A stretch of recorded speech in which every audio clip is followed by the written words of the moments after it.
The reason why I wanted to do this film was Michael Bay. The whole energy of this movie is something different than I've been a part of. Here we go!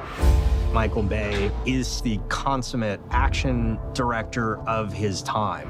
He has a very specific stylistic approach to the way that he tells stories. And it has real stakes, emotional stakes. Suspects have hijacked a red and white ambulance. The advised suspect fled from a parking garage. We meet Will. He's a veteran, and his wife has cancer and desperately needs this experimental surgery that the insurance will not cover.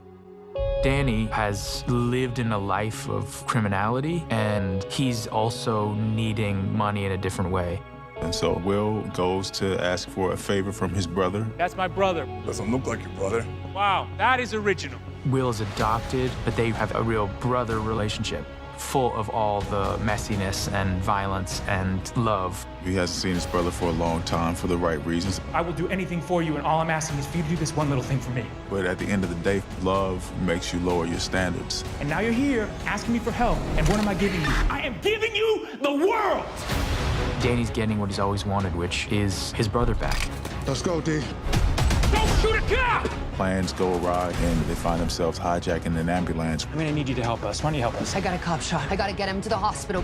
We don't get to see that a lot. You know, we don't get to see a female character make a decision between her own life or others. You need to help me. Go help me. Help the cop! I also really liked this woman at the center of a story who just doesn't take crap from anyone. Get the defib pads. Right chest, left ribs. My right or your right? His right, moron. The power dynamics consistently changing. Because keeping the police officer alive is their only way to not get immediately killed by LAPD. Do you have EMT experience? Combat triage. And everything just becomes wild really quickly. I don't know what happened. It just started beating. He's about to die.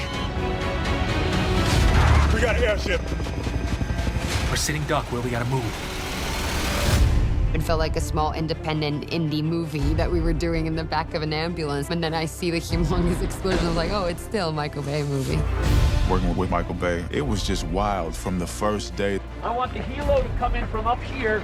He likes to do practical shots. And you're driving at 80 miles an hour, shooting at a helicopter with another helicopter behind it, and I'm going, what's happening? We're not the bad guys. We're just the guys trying to get home. I gotta get back to my wife and my son. Does your wife know you're Rob Banks? Michael loves an enthusiastic actor who has ideas. He has a real reverence for actors. I think he really respects the process. These guys are nut jobs. In 2 hours, they're either dead or in cuffs. And it belongs in the theater, and I cannot wait for it to be in the theater. Hopefully they leave the theater sweating. Stop! You hear me? You're gonna hurt someone. We don't get to walk off into the sunset.